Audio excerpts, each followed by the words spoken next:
Hello, hello, and welcome to the Total Truth Show, episode 6. We're going to be talking about the awful truth today. My name is Aldwyn Altuney, coming to you from the Gold Coast.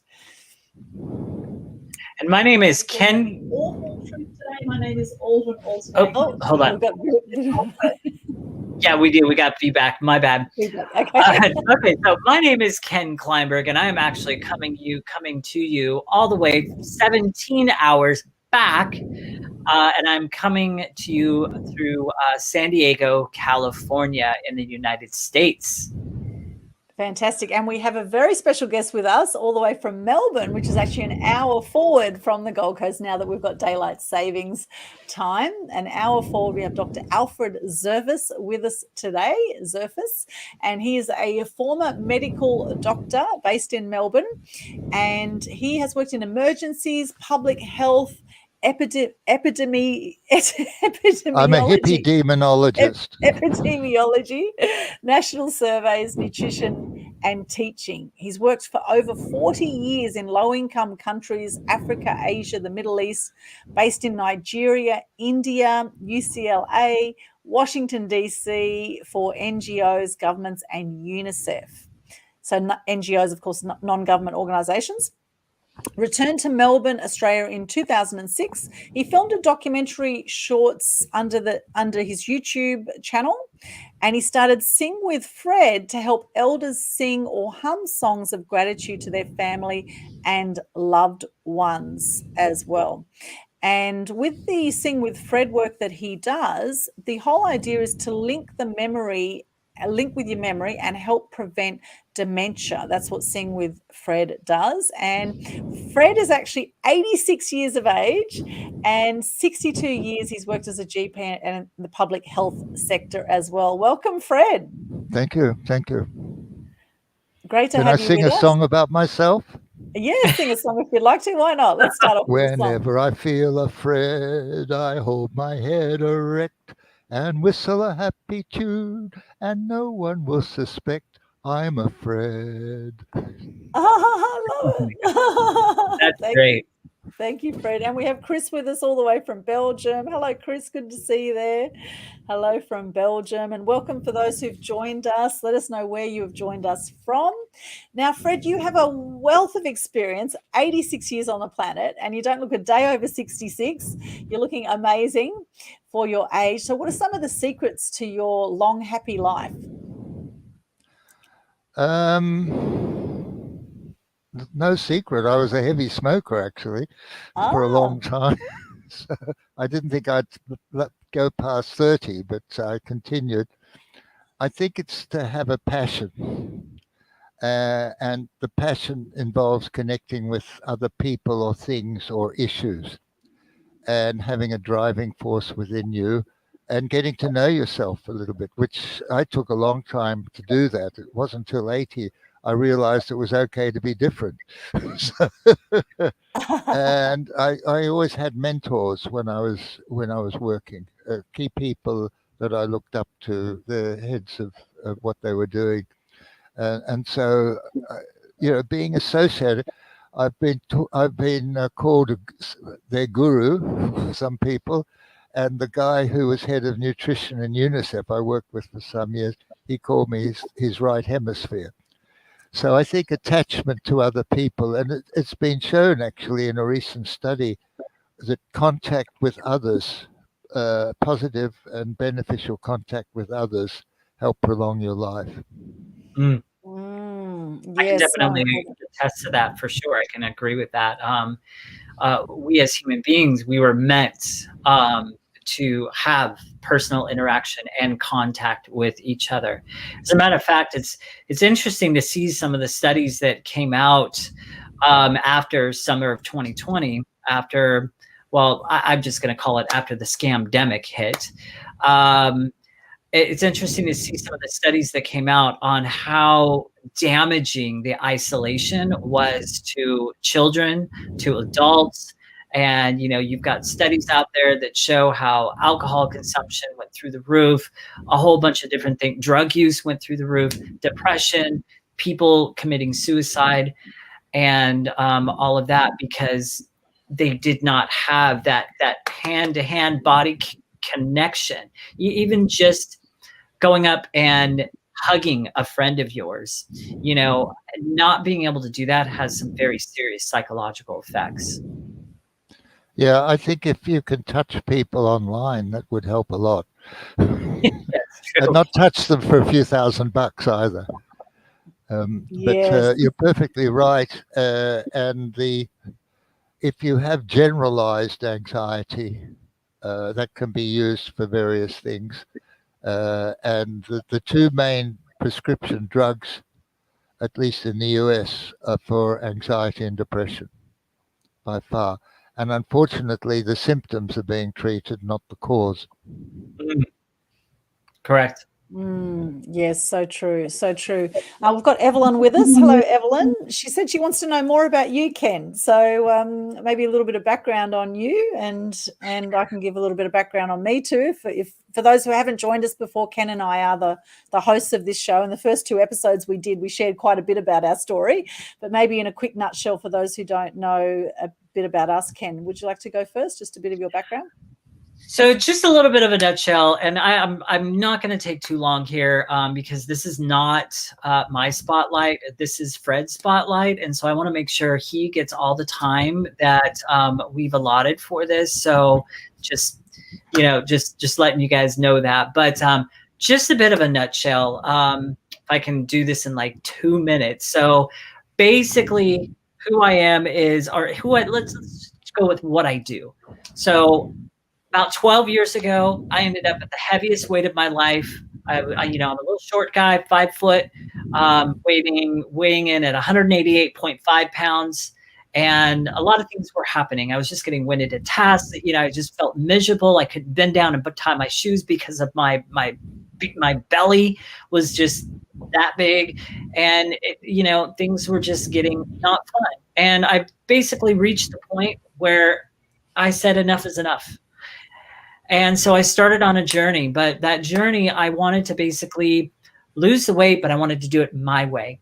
I wanted to have my cake and eat it too. And I still wanted to be able to enjoy my life. I did not want to be restricted. I did not want to go on a diet. In fact, I do not believe in diets at all. And I do not teach that in my program. But, fast forward through all of that, one small change at a time, one little habit at a time. Over the course of 5.5 to 6 years, I lost 62.5 pounds. On top of that, this is what I teach people how to do, is how to keep that off and keep it off for good. That's my superpower. That's what I'm passionate about, because that health and wellness system out there, you guys, it is literally designed to keep you stuck. It's designed to keep you overweight. It's designed to keep you sick. You can totally tell I have a passion around this kind of stuff when given the opportunity.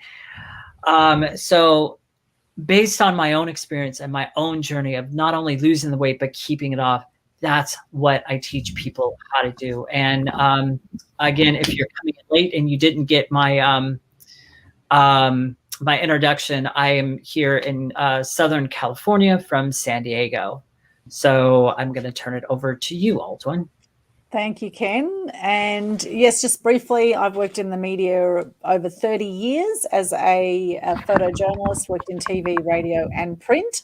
And nowadays, I'm very passionate about inspiring more truth and good news in the world to help increase people having a great quality of life and loving their life, and help to decrease depression and suicide rates. So that's what I stand for now in the media, and I teach people how to get publicity, and also we also do PR for some people as well, and guarantee publicity with what we do. And as much as there's a lot of media programming that happens in the world, there's also a hell of a lot of honest media outlets out there and honest journalists that will report accurately on the news and won't just push one point of view. And that's what I stand for, is for freedom of information in the media and for people sharing their truth in the media as well. So that's a quick nutshell on me. And you can look up both our backgrounds there, Evelyn, and for anyone else interested, you can check out our backgrounds online, or watch some of our previous episodes. The first two episodes particularly were Ken and I went quite deep into our histories. And so these shows really are spotlighting our guests. And of course, Fred is our very special guest today.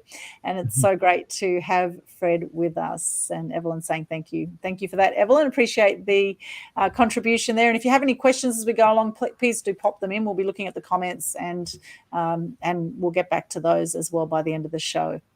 So, Fred, over to you. Back to you, Fred. So we're talking about isolation, right? Before I start, tell us a bit about yourself, Evelyn, and anyone else who wants to say something about themselves and why they're attending this show. I think that's important to know first. Yes, absolutely. Good idea. Can you yes, unmute tell them? us about yourselves. Oh, they're just there in the chat, so they're not actually on the show via voice. I see. Okay, fine. Well, they can put something in the chat if they like. That's fine. Yeah. Okay. Well, how to start? Because I was only told about this an hour ago, and I've got someone helping me move. So he's in the other room. But in terms of the awful truth, there was a romantic comedy in 1936 with Irene Dunne. Was a box office hit, actually, called The Awful Truth, but that was about divorce. It wasn't about the other truth. But my interest in truth is as a scientist and trying to get into the art scene as well, because I think art has beauty and beauty has truth.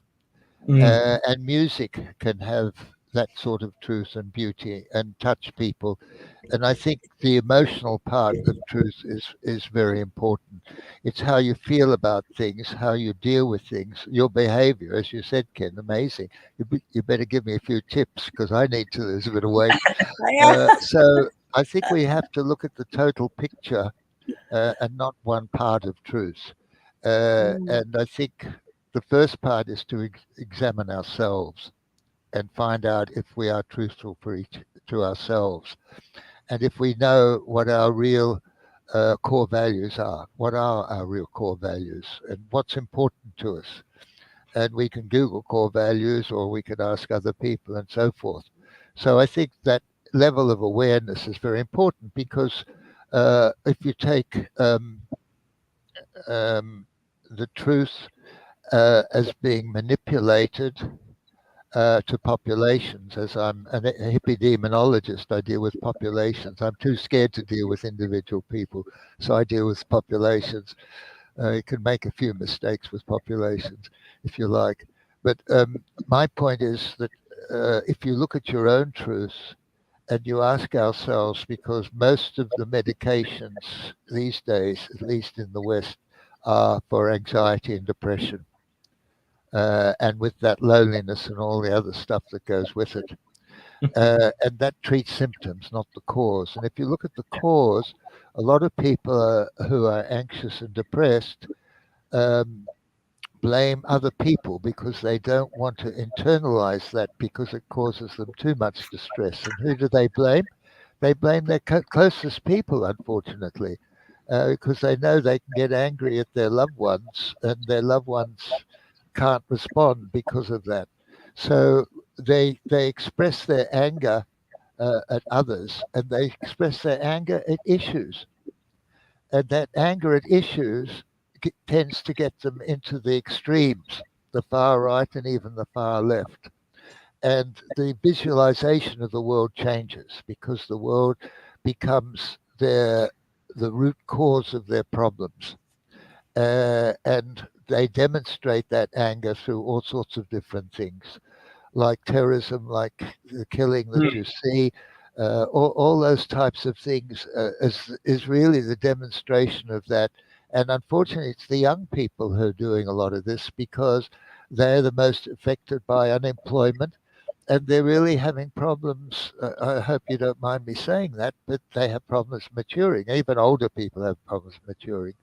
But they're caught in this current world that is being manipulated. And it's being manipulated in so many different ways in education. I mean, there's a lot of important stuff on education that education is meant to conform people to the social to the current social culture, which are controlled by relatively few people. And we're locked into this. We're locked into our future. And in fact, my doctoral thesis was on variation. And what bugged me was that statistics, like technology, controls you. So there's a famous book called How to Lie with Statistics. And you're probably familiar with people lying with statistics and so forth. So let me get back to where I was. I've missed out a bit, but yeah. So instead of statistics saying the root mean square of x is y, which no one can understand, when I was checking on measurements done on kids and seeing whether they're measuring properly, because we did those tests to show doctors they couldn't measure properly. So, and instead of that, you said, "Oh, you did very well in the measurements of 9 of the kids, but the 10th there was a problem. Let's see why." So the why has become so important these days, and I don't think people think about the why as much. They think about the what and the how and the when and how much it affects me. But if you look closely at the why and look at yourself for the why and look at your loved ones and look at the media for the why are they doing this? Why are they trying me to do this sort of thing?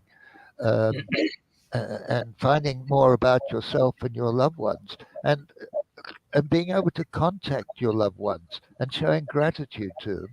And that's the whole point about my Sing with Fred. I don't think there's enough gratitude being shown even to loved ones. And people don't mind being scolded. They don't mind, being talked to or anything like that, but they really mind being ignored, because we all feel within ourselves that we're deep down, we feel we're important, but we don't really show it and know it enough. So I think knowing yourself is very important, and expressing gratitude. I think with song is so important too, because song, if it enters your memory, if particularly older people, their past memory is so much more important than their recent one. They won't know the day or whatever thing. But if you ask them what happened 10, 20, 30 years ago, I've found they've got a really good memory about these things, but you have to probe it. And that's the way song can get into that. Because when you ask yourself why this song is so important to me, then you can go back. And I'll give you an example of myself. There's a song called Where Can I Go, sung by Steve Lawrence and Edie Gourmet. Tell me, where can I go? Is there no place I can see? Where to go, where to go? Every door is closed to me. I used to sing that song on the golf course with my mother and one of her husbands, and we used to smile because whenever I hit the ball on the left or the right, we used to sing the song. And of course, it's the Jewish song about the diaspora. But it reminded me of my Jewishness, and it reminded me of how much I love those people. And so that's just one example, but people can find lots of examples for themselves and ask themselves why, how it connects, and that song becomes an entry point into their happy and important times in their memories. And if you can develop a playlist for the songs, you develop a playlist for the memories, and you communicate that with your loved ones who have their own memories. And you can be helped. But this you should be doing before you get dementia, because it reinforces yourself. And that's the way you continue your contact.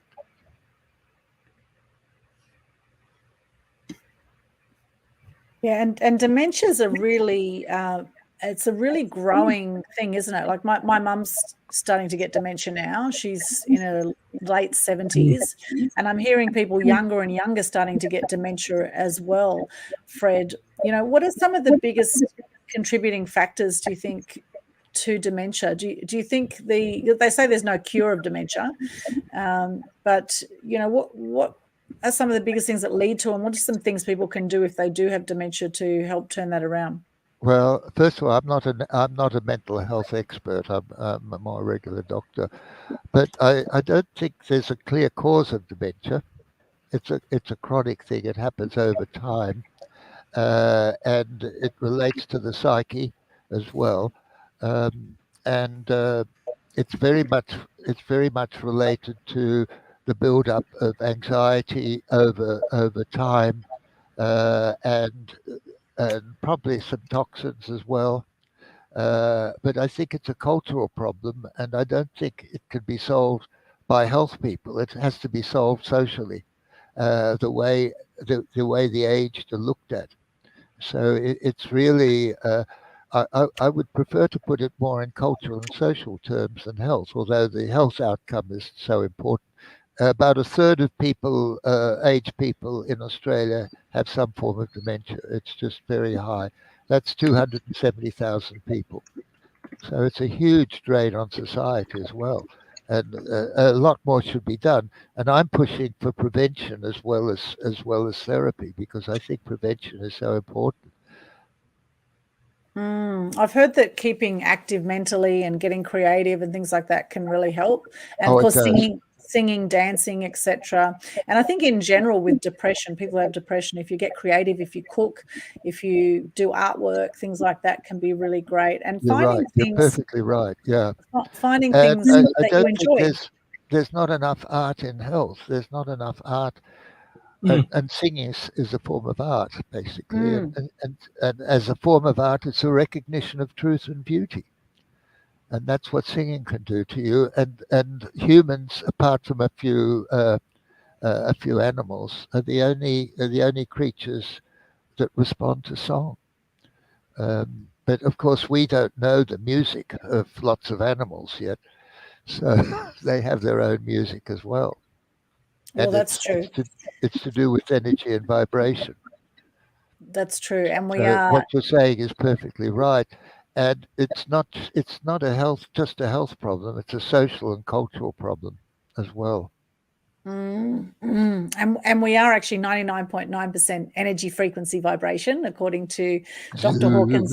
Hawkins' scale of consciousness. And interestingly, even flowers and plants react to vibration, to sound. There's sound healing for plants and different. Well, of course, Dr. Emoto's study of water and of the vibration of putting love or anger, or he studied the molecules of water and what happened after different water was given different energies, and how that those studies came about was fascinating as well. And if you think, well, we're 70% water at least, so how we speak to ourselves and how we do life is so crucial. In fact, this morning I was just at a yoga class this morning, and the yoga teacher was saying, now just notice if you are being violent to yourself with your thoughts. And I thought, gee, that's a strong word, violent to ourselves with our thoughts. However, it could have that kind of impact if we speak negatively to ourselves, or we put ourselves down, or we put others down, and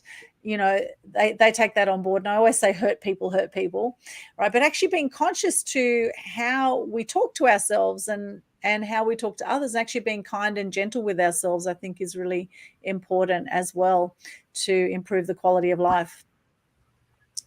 What do you actually, one of the things that I would say on this is, especially when it comes to language that we speak to ourselves with. I mean, this is something that I teach, and this is something that's in a future masterclass that's coming out, and that's the language that we speak to ourselves with. And a really good example of that would be, like on my end, like when I'm speaking to a client, like, okay, so let's say you're at a banquet and a whole bunch of people, there's a room full of people that you know and everything else, and then there's this huge banquet table full of food. You've got some healthy choices, you've got some not so healthy choices.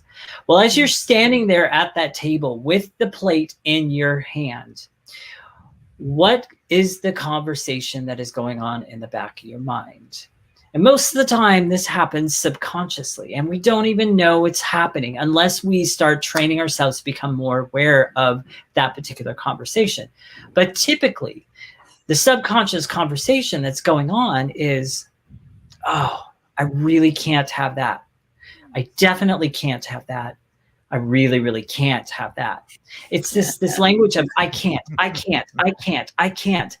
And what does that end up doing? It ends up producing in us, even as I'm saying that, what kind of energy are you feeling? It's almost like an energy will like, now I just want to go and have that unhealthy item that I'm not supposed to have in the first place, It just creates such an energy of depravity and just unproductive restriction.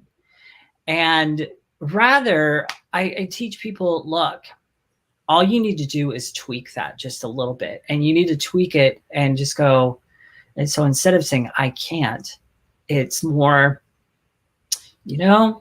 I really don't need that right now. I'm going to choose to have this instead.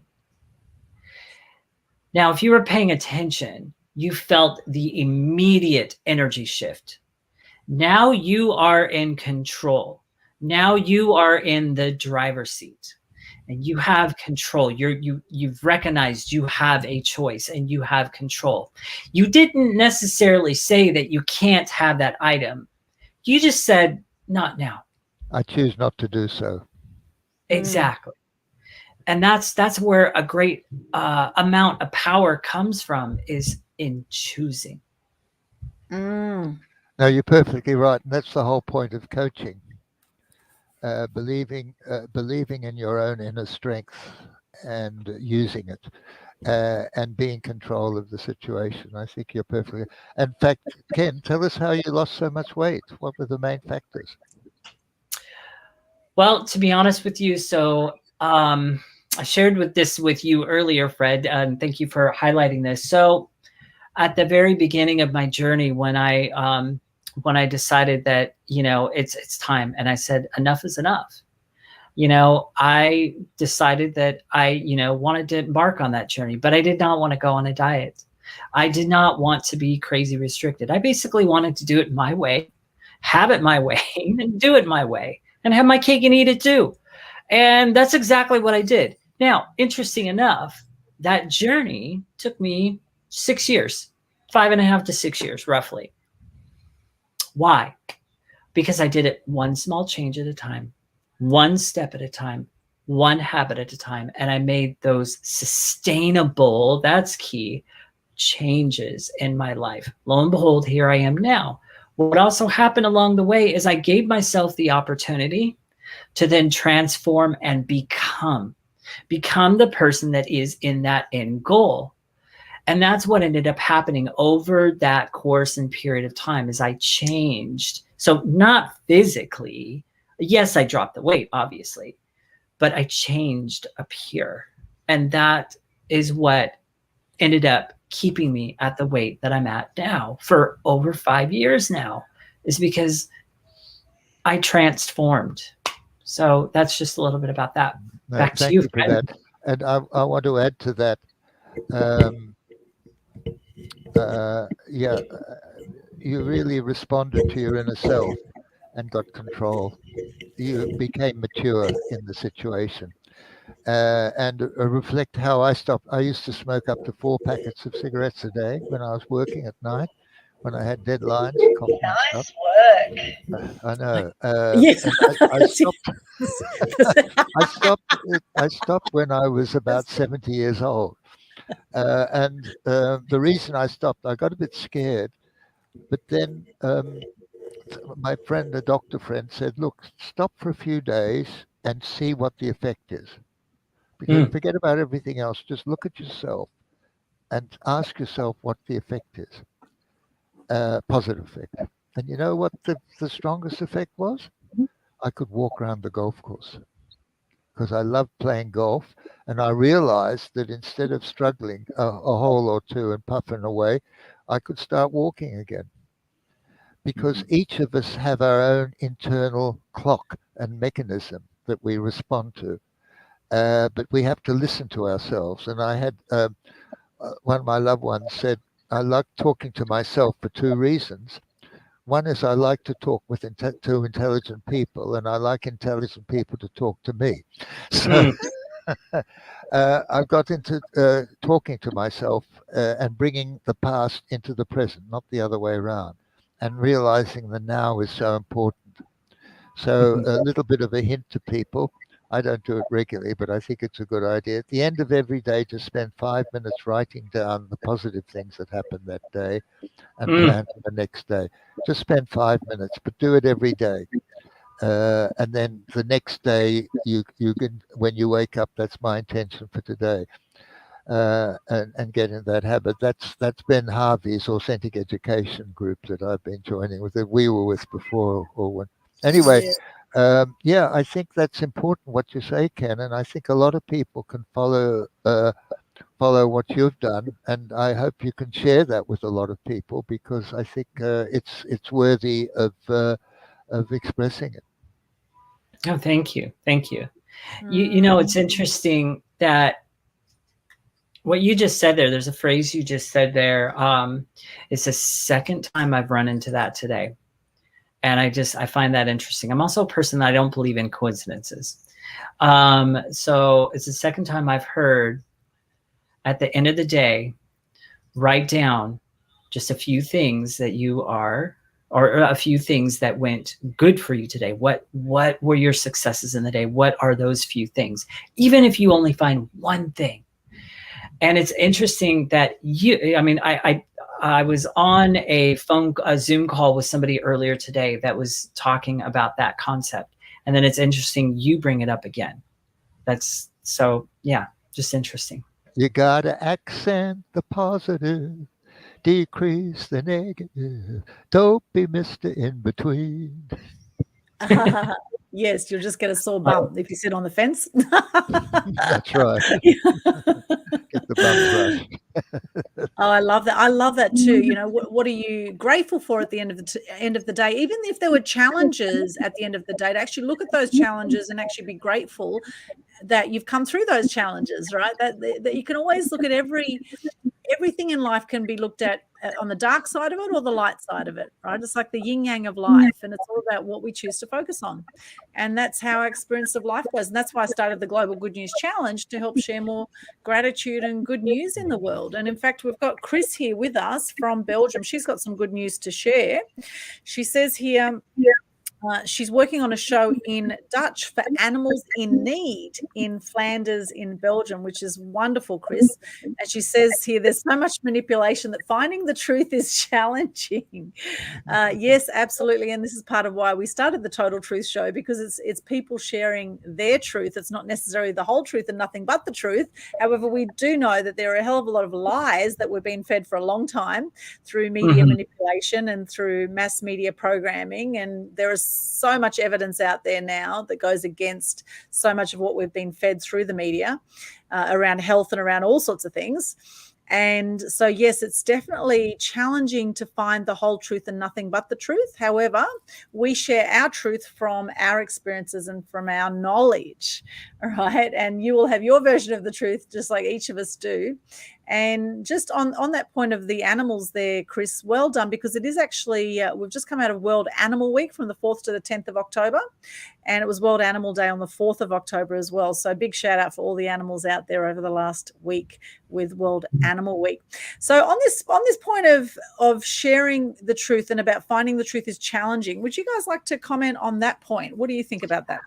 Oh, yes, I would definitely like to chime in. If Fred doesn't mind if I can chime in first. Can I chime in first? So, oh yes, I could definitely spit so much stuff out there regarding this, but I'm going to keep it really simple, guys. So here's the thing. There is a ton of corruption out there in the world today. In the United States and Australia, there's a lot of other countries out there. And basically what it is it's infiltration from within. And this started approximately around 80 to 100 years ago, that they started infiltrating all structures at all levels, where it turns out that there's a part that we play in that where it's our fault, is in one word that I'm going to use: complacency. We got complacent. How did we get complacent? Well, I'm just going to ask it this way. When did we stop asking the questions? When did we stop looking at the data for ourselves? When did we stop questioning information that is being thrown at us? And that's at the point where you're going to find, okay, that this is where I had to play in this being not good, you know, and it's because of complacency. We got too used to just being told and just accepting what we were being told as the truth. And so we have a role in here that is our fault because we got complacent. Well, no more. There is a great awakening happening right now behind the scenes, and it's more obvious than any other time in history that this awakening is happening. No more are we just accepting what we're seeing from mainstream media, from all kinds of all these sources. But now is the time where people are questioning. They're seeing stuff and they're going, wait, no, I don't agree with that. That isn't what I signed up for. I don't like that. And where did this come from? And what's actually in this death jab, as I'm going to call it? What's actually in it? And people are asking the questions. People are now searching. People are now digging. And that's the key. That's exactly what needs to happen. And, you know, if you're looking for places to go to find more truthful sources or to find more unbiased news sources, you can go to Rumble, you can go to BitChute, you can go to Telegram, you can follow people like Patel Patriot, John, who is that's his pen name, so it's actually John Harold. You can follow people like X22 Report. That's another really good one. You can follow news stations like OANN, One America News Network. That's another good one. It may be American, but there's great news on there that's also part of the world as well. You guys, there is plenty of places for you to go. And I just listed off a whole bunch of resources for you. Another resource you can go to if you want to really start digging is timetofreeamerica.com. Timetofreeamerica.com is another really excellent source. The top of the page, you're going to see a bunch of conferences that are going on. And if you scroll down, you're going to see a bunch of buttons you can click on that take links that take you to videos, documentaries, all kinds of different things that'll start you down rabbit holes.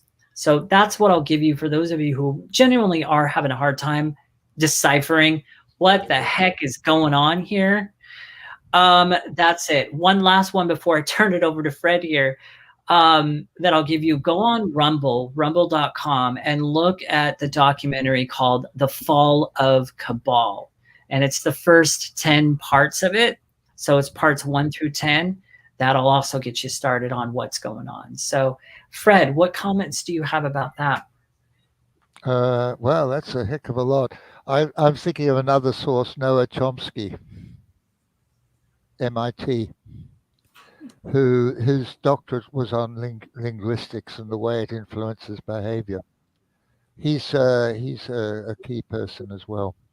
The other issue is that I thought of when you were talking was we're always looking who to blame rather than what's the cause. And we often try and blame the other guy. And with complacency, it's like not saving a drowning man or a drowning person, or not doing something when you could have.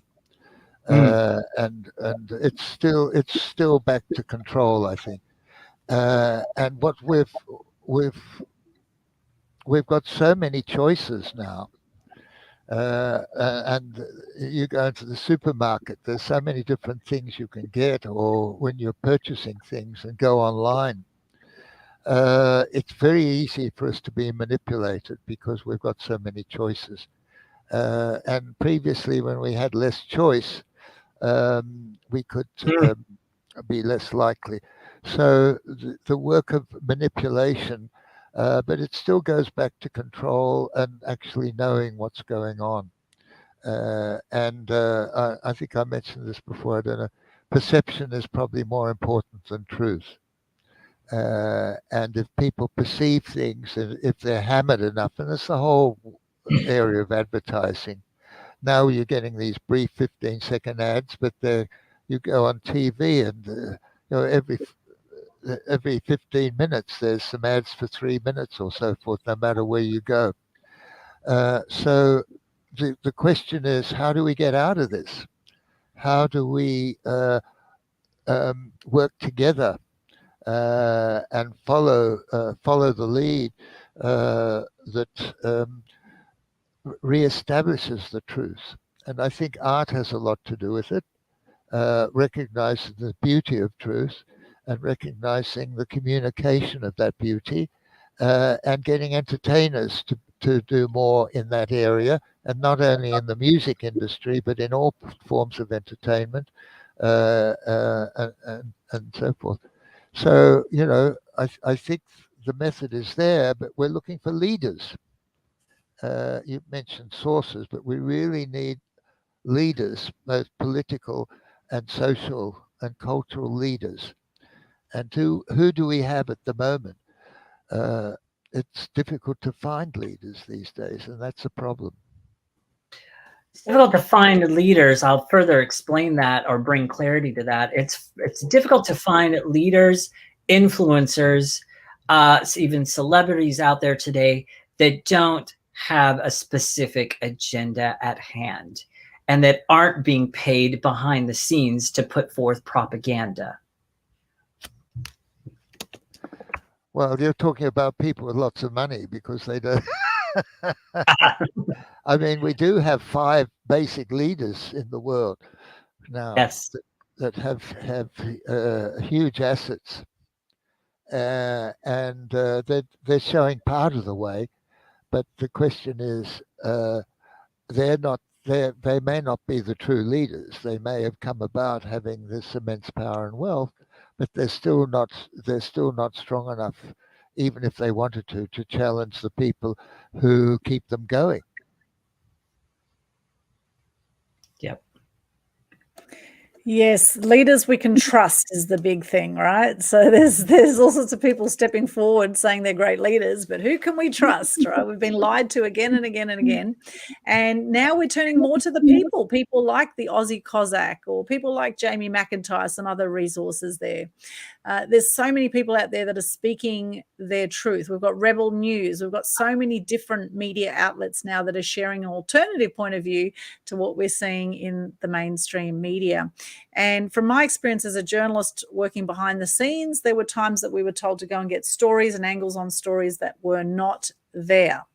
And so I've seen firsthand how certain news gets blanketed across all the different media channels that are owned by certain people who have other agendas going on behind the scenes. And as they say in the Thrive documentaries, if you want to know what's going on in the world, follow the money trail. Follow the money trail. And in the Conscious Community Global Facebook group, which I've just popped the link into the chat for you, you will see featured in there a link to the Out of Shadows documentary, which is all about why we believe what we believe, in fact, is the first line, and how we've been brainwashed by media. And from as children, we've been told to do what we're told, and to speak only after being spoken to and things like that. We're really taught to sort of rise to the middle, particularly in Australia here. It's all about rising to the middle. We don't like to see people sort of get ahead or be different. We want everyone to conform. This is how society in general works. They don't want you upsetting the status quo. And now more and more people, as Ken says, there is a great awakening happening. More and more people are starting to see the corruption that has been happening in the world for so long. And in fact, COVID has been a great thing in many ways, in that more and more people are now waking up to what's going on and looking for alternative ways to do life and to do business away from the very corrupt system that we have. Now, Fred, you've worked as a doctor in many third world countries, and you've seen a lot of the world in all of that time. What are some of the things that have shocked you the most in your travels over the years?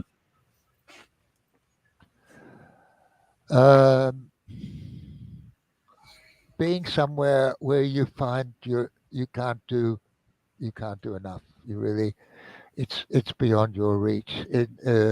And that was in the emergency at the end of the war in Nigeria, where there was this brief period of time where there was absolute panic, because the locals in the East Central state were being shelled from the first time from the north, and I was the first doctor and groups going in there, and it was just it was difficult, to attend to that situation, that really emerging situation, that panic situation. The solution, and luckily we had a local guy who was the head of the health. He organized stuff because he knew where all the kids were, and he put them together, and we managed to work. If you can work within the system and not feel responsible for everything, and look for people who are responsible and have the means to do something, I think that's a good example.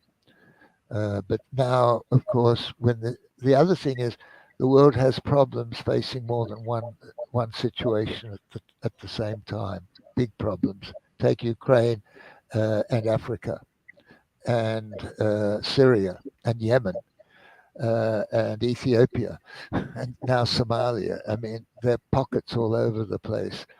So it's the frustration of not being able to do enough and the emergent situation. But UNICEF had a saying called the creeping emergency, and that wasn't the ones where our attention's based. It's this chronic emergency that's happening, that's stunting so many kids in the world and making them and not giving them the full potential. So we're not doing anything about that creeping emergency because we don't notice the change, because it's there. It's like chronic illness. We don't notice the change as we go along, and now we're full up with chronic illness. Chronic illness is the problem that's affecting all of us. So it's not just chronic physical illness; it's chronic mental illness, and it's a chronic illness in the way in which we perceive animals and the rest of our people, unfortunately. Hmm. Yes. Now, it's interesting, Fred, chronic illnesses and different things like that. And even other illnesses like coronary heart disease and different things like that. Through the research that I've done, I've been, over the last year and a half, especially since I took my red pill around August of 2020, in addition to all the research I did around corruption, I ended up finding my passion in exposing the corruption in the health and wellness industry. And one of the things that I see constantly out there is, just the constant sabotage of these ingredients that are in our foods over and over and over again. And, things like these seed oils that are absolutely detrimental to people's health. And a lot of people don't realize just how damaging those seed oils are. Things like canola oil, soybean oil, sunflower oil, just to name a few of them that are the most common. Vegetable oil is another blanket one that they use. And when you see the word vegetable oil on ingredients, it could mean one or many of the different seed oils. And people don't realize how damaging it is to your body. That it's a polyunsaturated fat that's in there. And so amongst other things, I find it interesting to learn that one of the big things that also damages those seed oils is your immune system. Mm-hmm. The second interesting thing that I found that it damages is the cell messengers in your body that send messages to your organ and your brain. And so when something needs to be repaired or something needs to be fixed or something needs to be digested, oftentimes those messages that are being sent are getting mixed, jumbled up. And this is why you're finding people with heart disease. You're finding people gain a bunch of weight. You've got obesity going on because all of those cell messengers. And I'm not using like the actual medical scientific terms here. I'm using the layman's terms, but all those little cell messengers are they're sending the wrong message. So jobs are getting done improperly. You're getting hunger when you're not really hungry. Maybe you just need water. All this is happening and people don't realize the scope of what's going on. And I see a lot of that same kind of corruption in the food industry. And it's causing anxiety. It's causing stress. And then all this stuff that it's causing, it just compounds bigger and bigger and bigger and bigger and bigger. And yes, you end up with these chronic illnesses. And I think a big part of it is because of food that people are eating.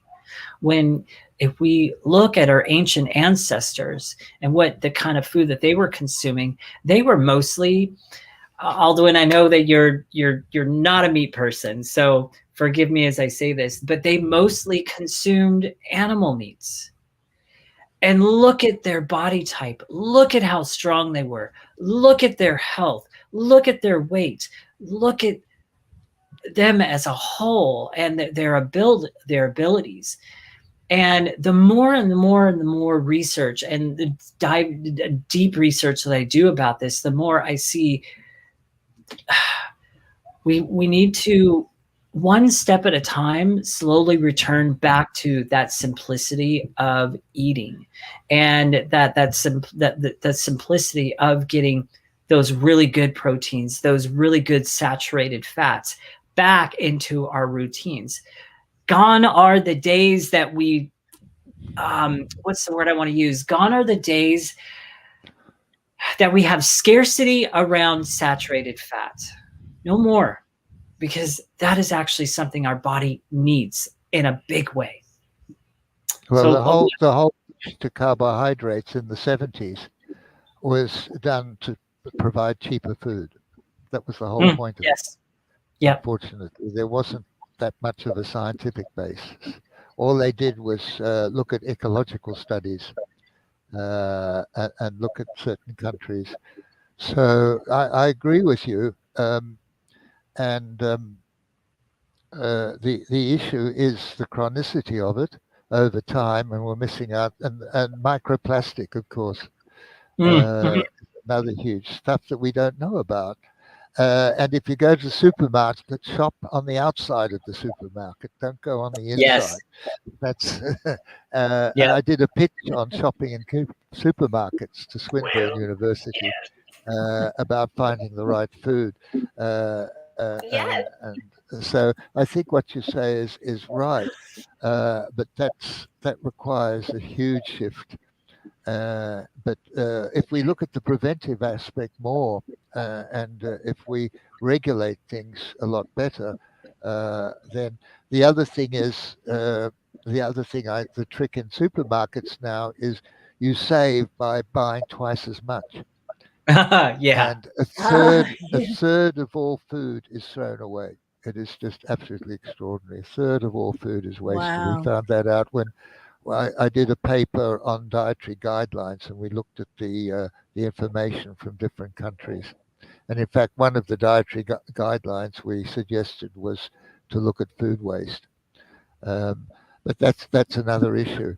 But it just shows how much we can be influenced in the market, and the word saving. And I think getting back to the linguistics, I think, is a very basic importance in changing behavior.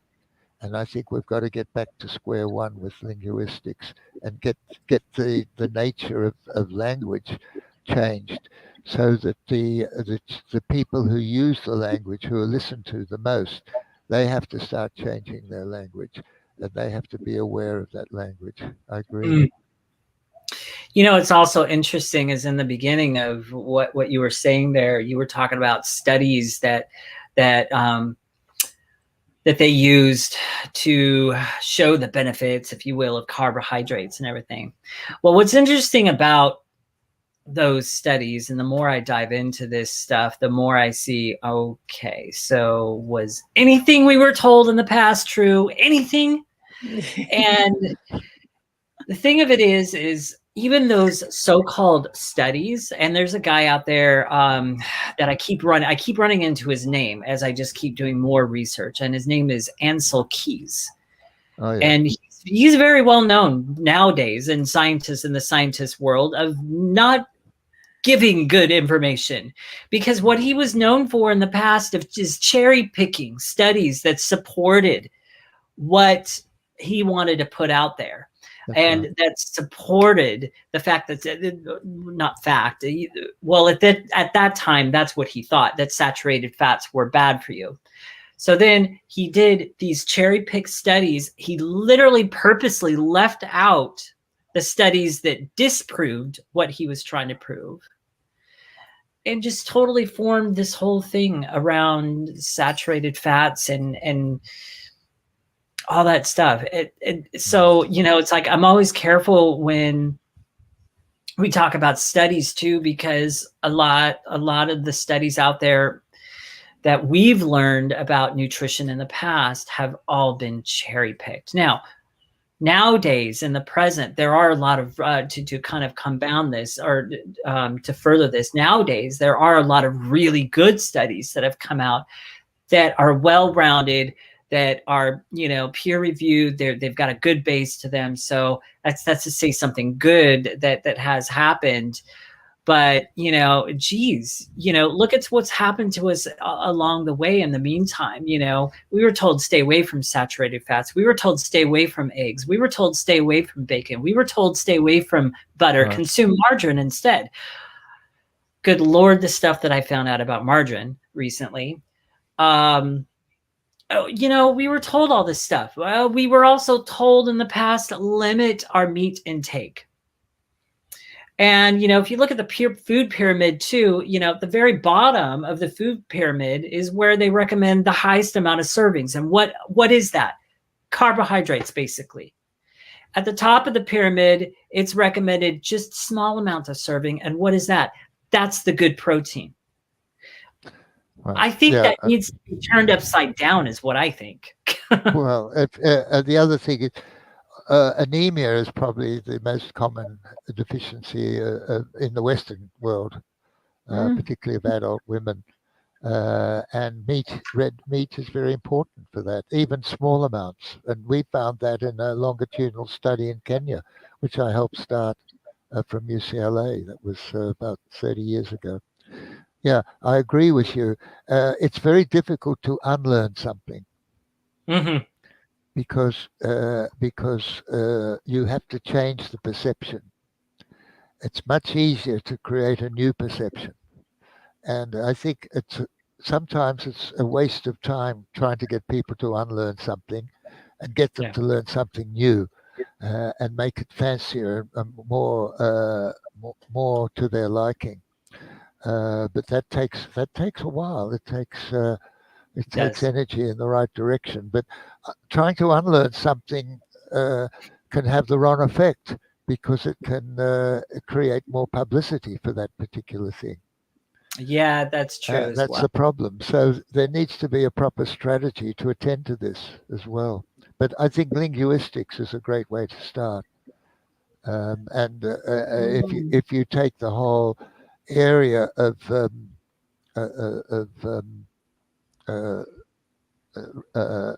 spoken violence and spoken disparity and things like that. Well, it's changing a little bit here and there, but it's not changing fast enough.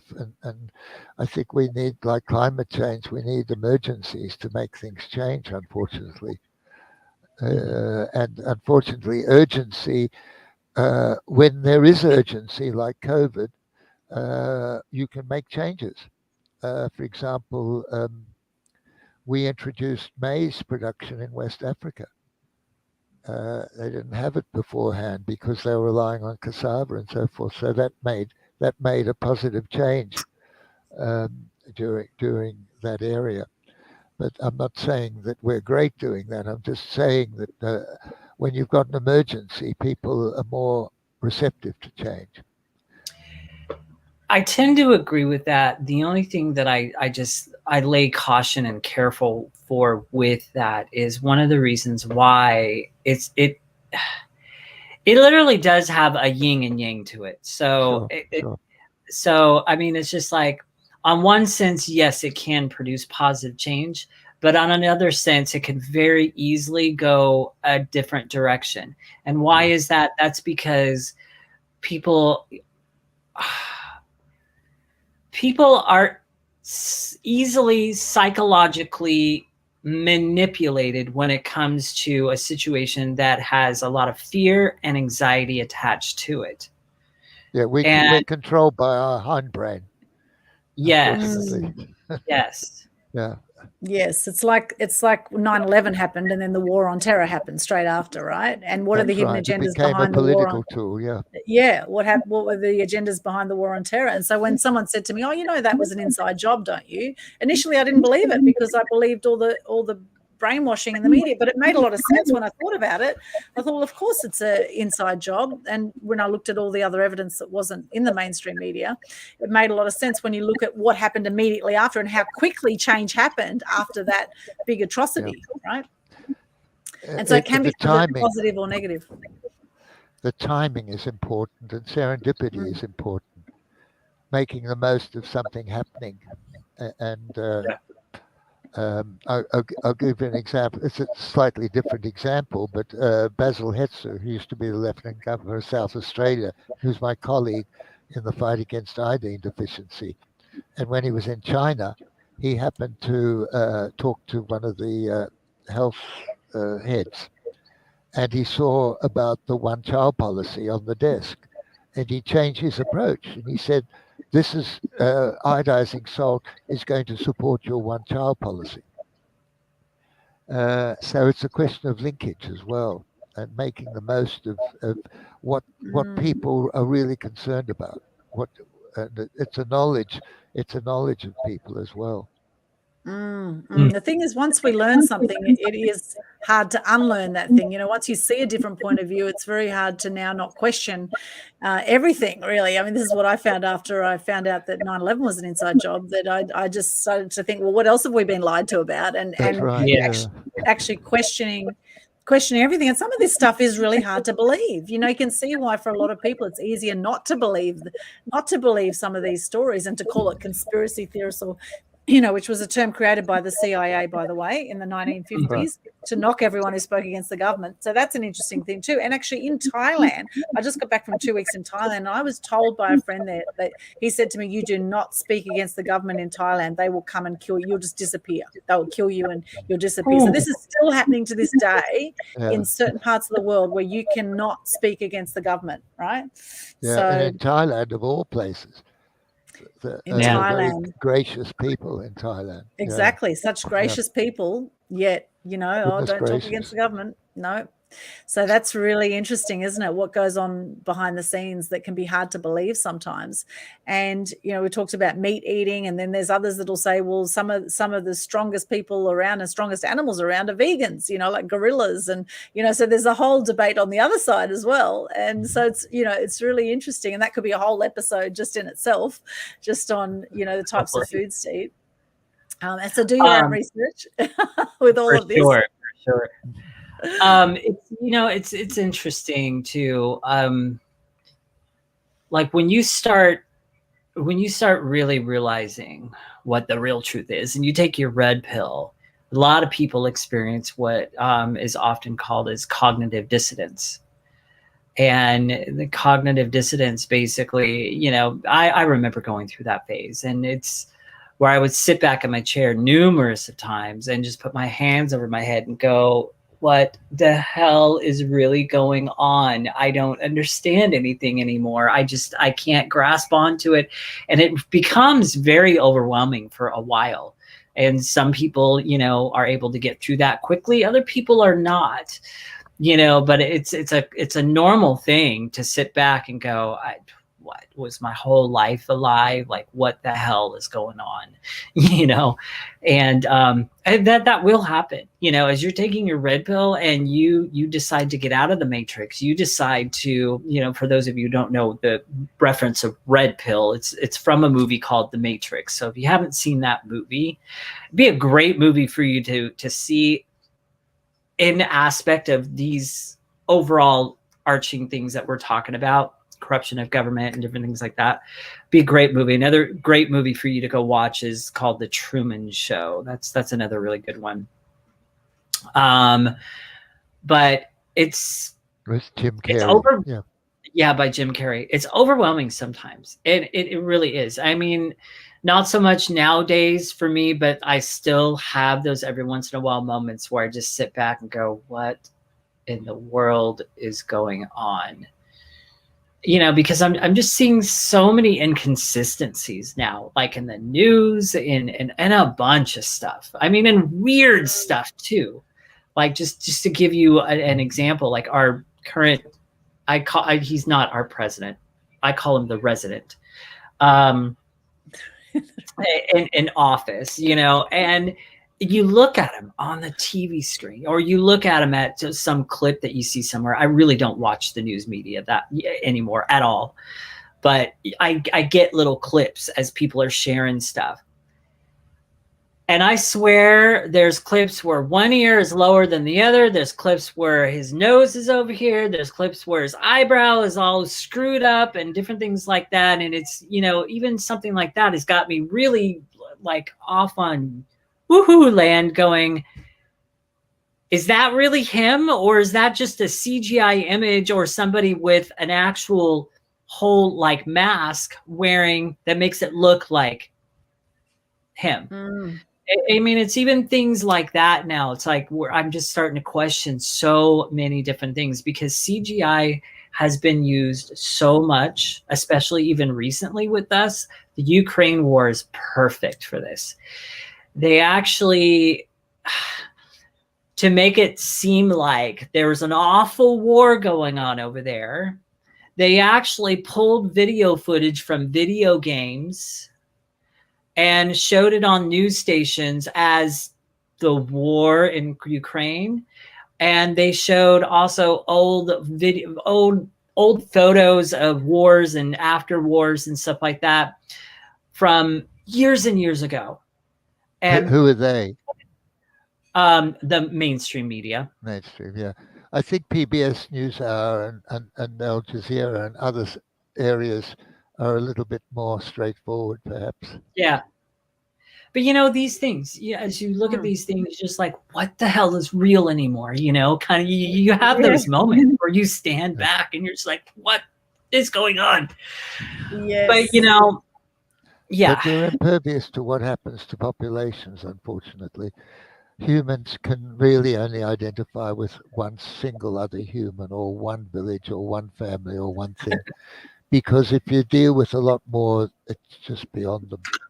And so the question about changing their mind and so forth is getting to focus on a person or a group of people that they can identify with and say, I really must do something about this, or this affects me in some way or other.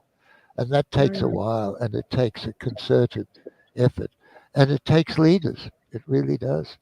Yes, and it takes more people stepping up in faith, not in fear, right? And that's the thing, is because for so long we've been shut down and worried about what might happen if we speak up, you know. And we've seen through COVID, we've seen all these fact checkers come out of the woodwork. I did a video on my balcony about 5G and about how dangerous it was. It got taken down off YouTube. YouTube seemed to know what happened more so on my balcony than I did, and they're trying to tell me what the truth is on my balcony, right? And you know, this kind of thing has happened more and more, and people are questioning. They're saying, just hang on a second, if there's nothing to hide, why all the censorship? Why are we censoring any information? The problem about YouTube and this media, you only need one person to report it, and that can be reacted on. And there's that too. Yeah. Are we going to have questions, or what's happening now? Yeah, if anyone has any questions, please pop them into the chat. For those who've joined us, let us know where you're from as well. I'd love to know where you're joining us from. We've had people coming and going on the live stream. So for those who have any questions, please pop them in there now. And I'd love to talk about glue traps quickly, Fred, because a lot of people won't realize that you dressed up as a mouse at Parliament House. Right. As a stand for animals. So could you share a bit more about that and how dangerous glue traps are? Well, when I was at the Alfred in 58, I had a patient in the ward, and then she got discharged. I spent a lot of time with her. She was quite young at the time, about 14. And when I came back to Australia 60 years later, she called me and she said, "Are you the same doctor?" And she said, "You know, you gave me the best advice anyone could give me." And I said, "What was that?" Because I'd sent her a card. And I said, "Travel and see the world." And she did, as a health aide. And she had an amazing time. Anyway, she was the person who led me to the glue traps because she'd been protesting about it. And so we did a lot of publicity and so forth. And what happens is these glue traps are put in places where you don't normally go, in your home or in a shop or something. And when something sticks to it, they can't get off, and they have to gnaw themselves, their legs or parts off to get off because the glue sticks to them. And even kittens and birds can get on them. But it's a very cruel way of doing things. And so it's not the fact that it was not the fact that it killed rodents, but the fact that it was such a cruel thing. And it really demonstrates man's cruelty, not just to animals, but to other people as well. And so that's why we demonstrate. In fact, in Victoria, there is a statute that you can be fined and sent to jail if you're caught selling the glue traps and you're not a registered seller, but they don't implement it, unfortunately, and we're trying to get it implemented. But my sister did pictures of animals killed on the side of the road, and it reminded me of that as well. The fact that our so-called technology is just not taking notice of the harm we're doing to animals and things around us. Yeah. Yeah, it's shocking. And lizards get caught in them, geckos, all sorts of things. Yeah, right. Butterflies, things just get stuck on the glue and they can't move, and it would be a horrible way to die. Well, and it's what you don't see, you don't worry about, unfortunately. Absolutely. And what you see in individual killing, but you don't see a bomb destroying hundreds and thousands of people. You don't see that, unfortunately. Yeah. So it's something to definitely be conscious of, the ramifications of really everything we do.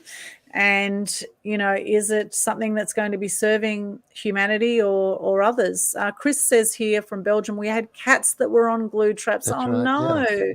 Cats Yeah. got caught on them, poor things. Oh, no. That's horrible. And the biggest problem is they're being sold on eBay in bulk. It's not just the shops.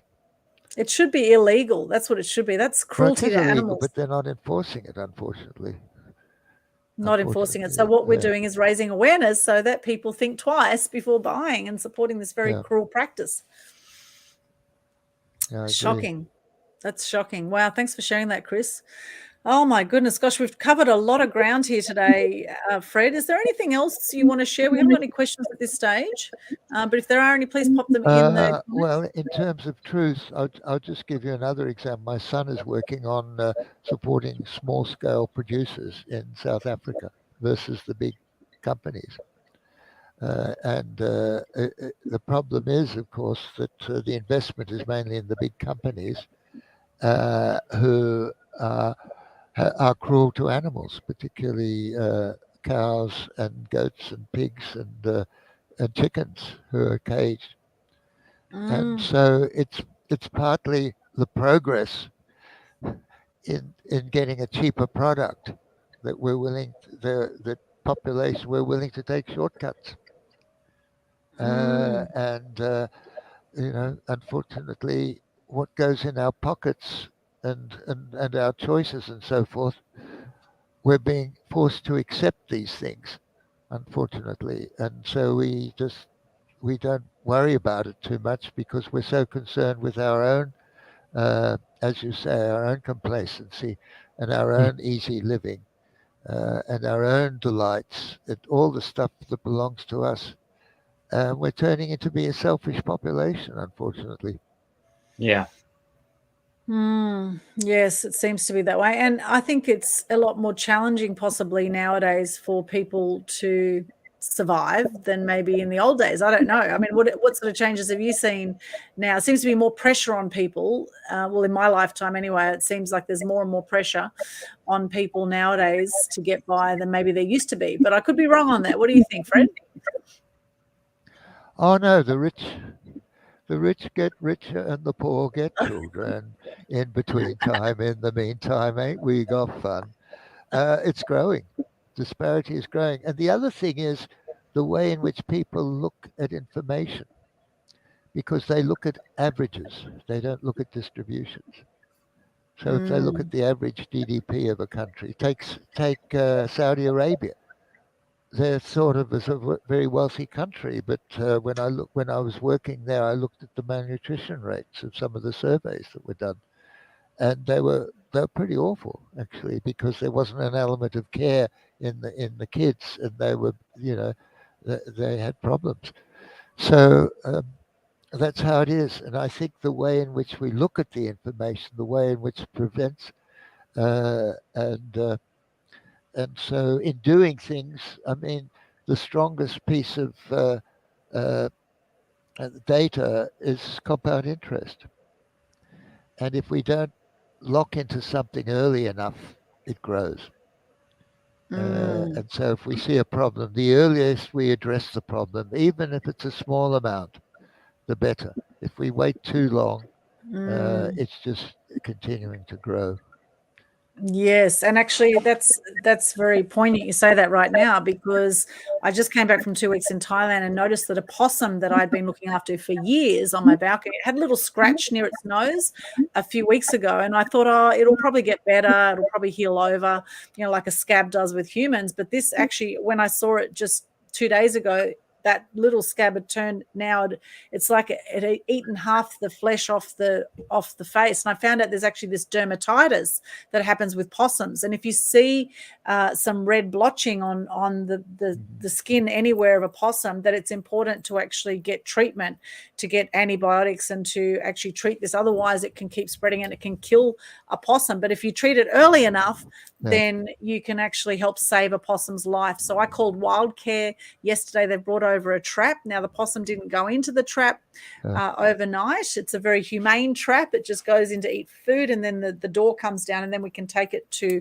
the Currumbin Wildlife Hospital where they can go and treat the possum, and then it goes into some volunteer carers' home for a few weeks, and then they'll return it back to this same location because they are quite territorial.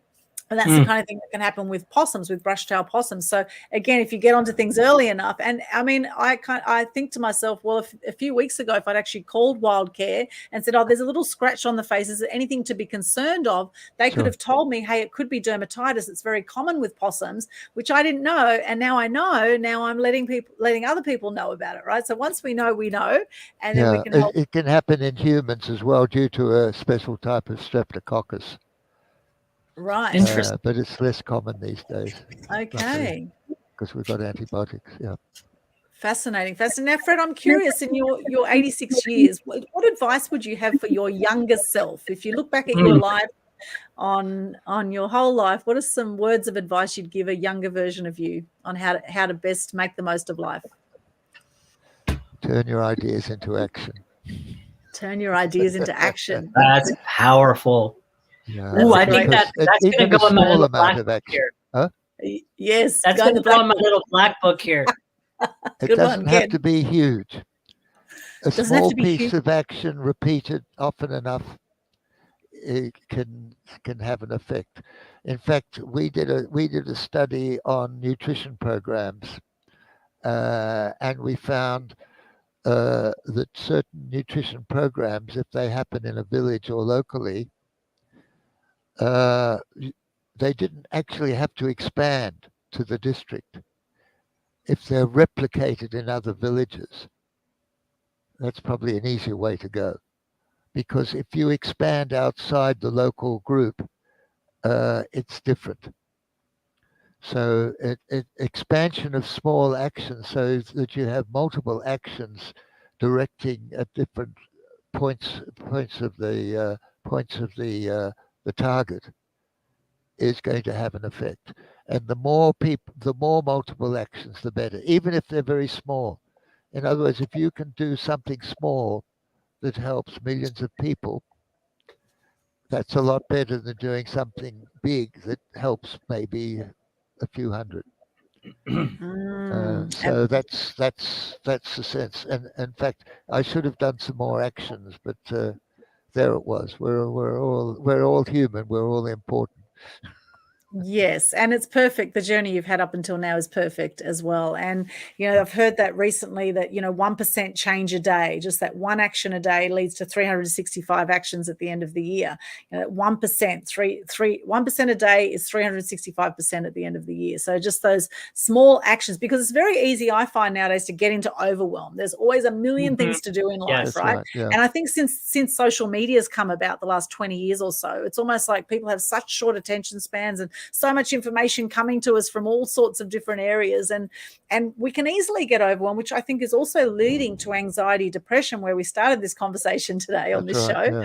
Yeah. It leads to a lot of that, is this state of overwhelm. And so simplifying life, coming back to joy, enjoying the journey, I think is really important through life, actually enjoying, because there'll always be more stuff you can do, right? And being gentle and kind with yourself in the process are some tips that I would give. And I'll add another word: reciprocation or empathy.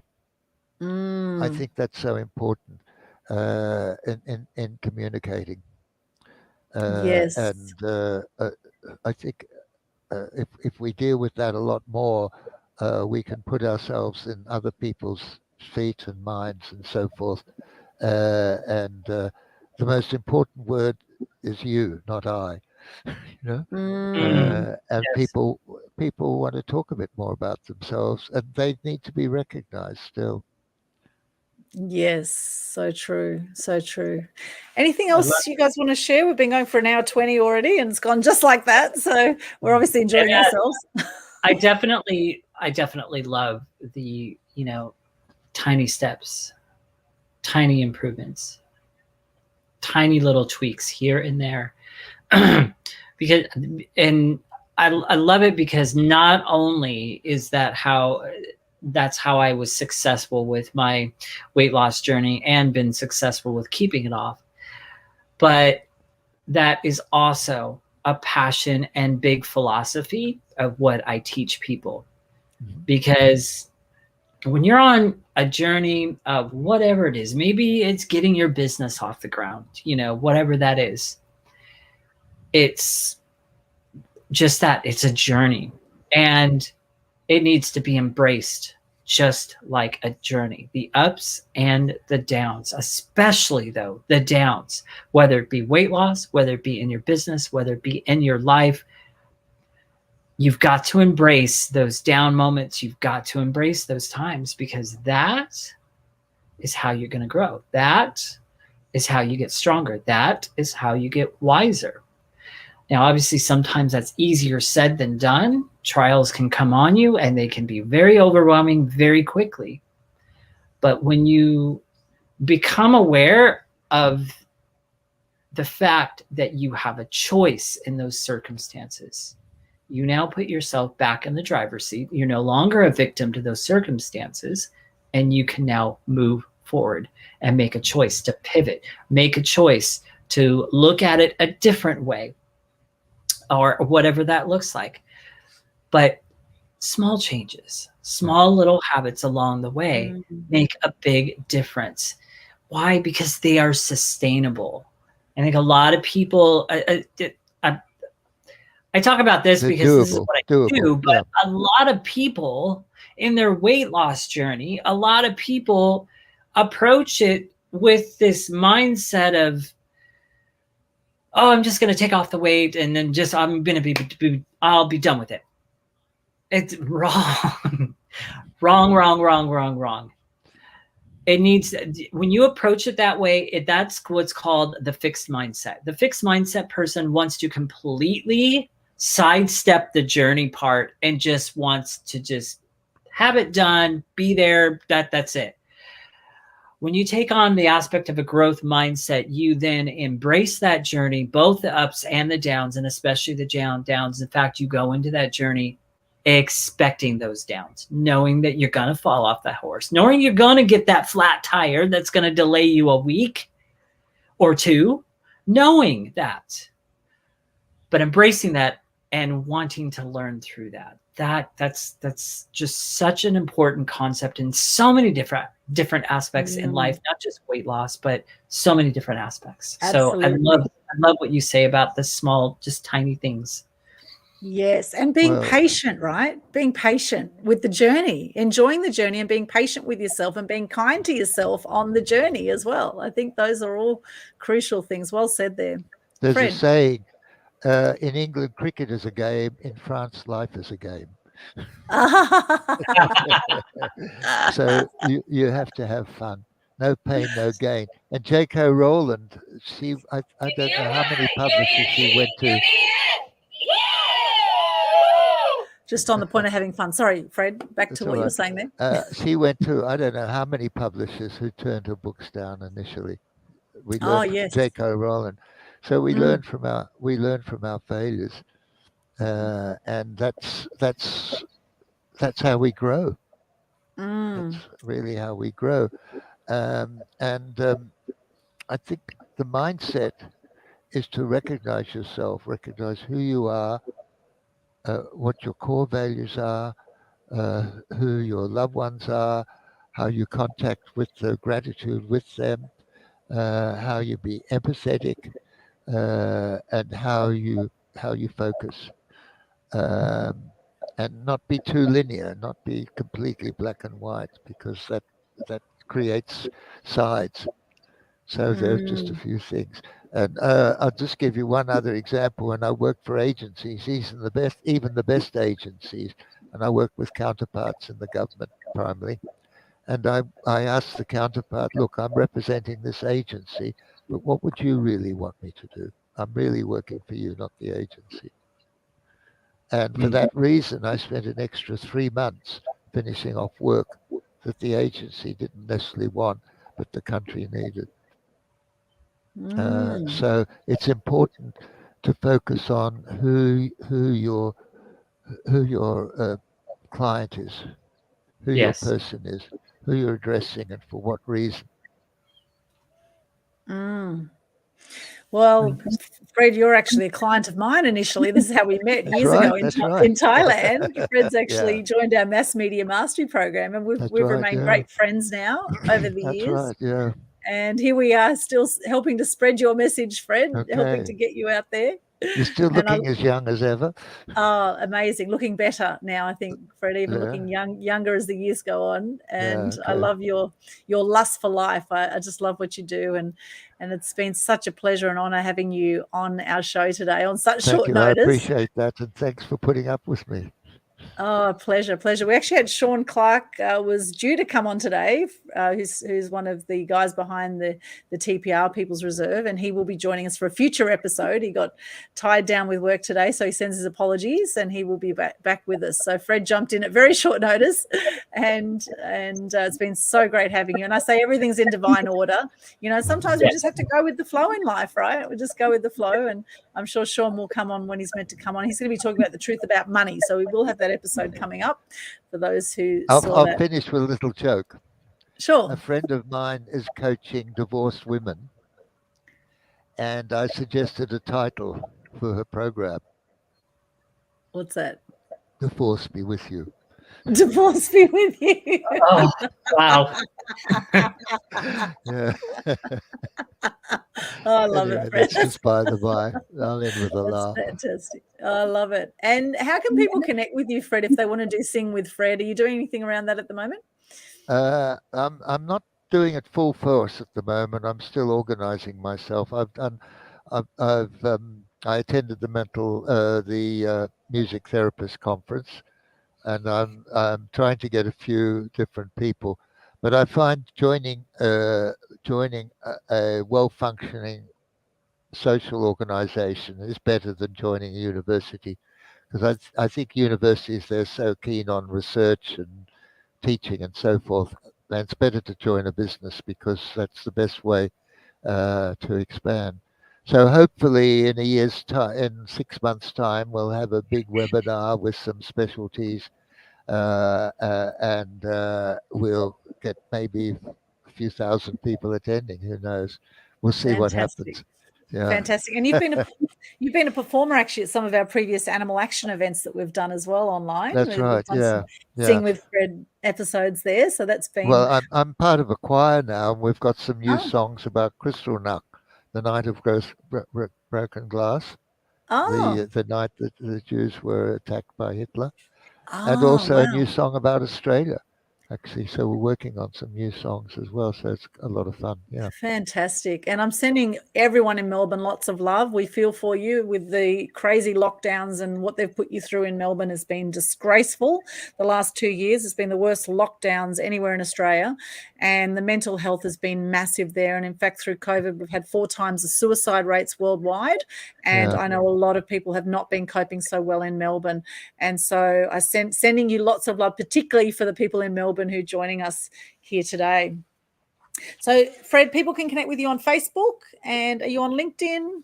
I'm on LinkedIn. They can connect, or my email is azerfas@gmail.com. So I put that down.